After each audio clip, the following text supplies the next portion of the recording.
Hey everybody, thank you for clicking on my video. I really appreciate it. If you haven't already subscribed, please consider doing so.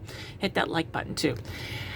So normally what I do is I build projects from Electronic Magazine, as most of you know, but if you're new to this channel, that's generally what I do.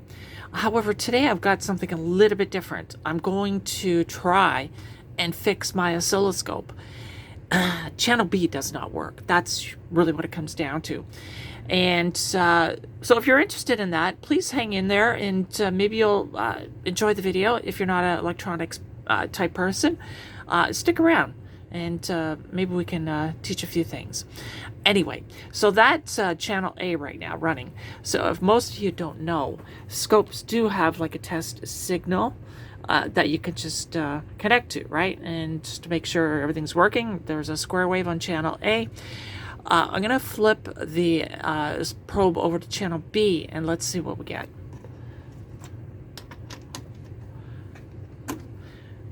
And we get absolutely nothing. So that's the problem, and I'm going to try and attempt to fix this problem. So hang in there. What I'll do is I'll take off the cover, and maybe it's something simple, loose connection, who knows? Or it could be really complex, but we'll find out. So hang in there, and I'll bring you back in once I get the cover off. Okay, so I just wanted to bring you up to date. I have the scope open right now, and I've also got the schematic here, as you can see. So the input is pretty simple. It's got a 62 ohm, 1 meg, and 5.6, 0.01, 0.019 microfarad, etc. So that's basically the front end to it. So let me just bring you in here now. And that's the front end right there.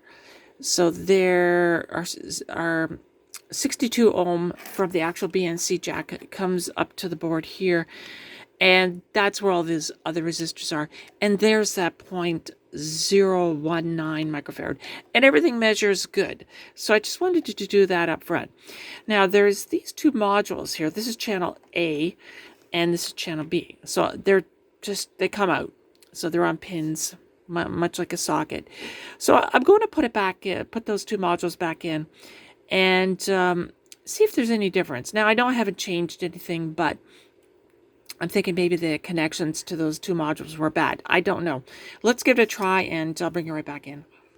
Okay, so good news. I've got the B channel working. I don't know how long it's going to last for, but what I decided to do is, and I've had this problem before in many other repairs. I remember my stereo, the Kai receiver. It actually had a trimmer cap, and I thought it was bad, but what it was just dirty. So anyway, I do that a lot. I just adjust them tiny bit. I remember which position they're in, and I'll just give it change the wiper, and just to make better contact is what I'm trying to really say. And I did that with this particular pot or trimmer pot right there. So I don't know what part number that is. I'll have to look at the schematic. But when I adjust that, okay, well, I know I'm just losing sync there, but when I first adjusted it, there was nothing. So there was no signal whatsoever. And by me just moving it side to side, that seems to have solved the problem. So I think what I'm going to do is I'll spray some deoxit on that trimmer pot and maybe call it a day and see how it runs. So let me do that, and I'll get back to you. All right, so I'm back at it. And looking at the schematic, that pot, the trimmer pot, is R75, and it's a 50 ohm pot, and it's got a 0.01 cap on the top end and 16 ohm resistor at the bottom end. And that's actually a good spot where we can just double check the voltage just to make sure everything's still good, right? And anyway, I did put the deoxit on that trimmer pot, and it's looking really good. It's pretty rock solid. So let me just go back to the scope. And as you can see, we've got a great signal. And again, that pot for channel 2 is right there. So that one right there.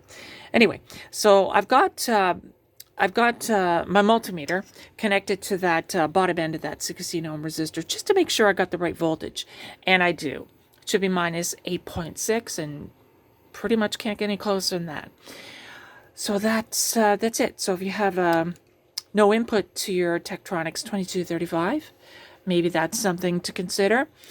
And that's it. So thanks for watching the video. I really appreciate it. If you haven't already subscribed, please consider doing so.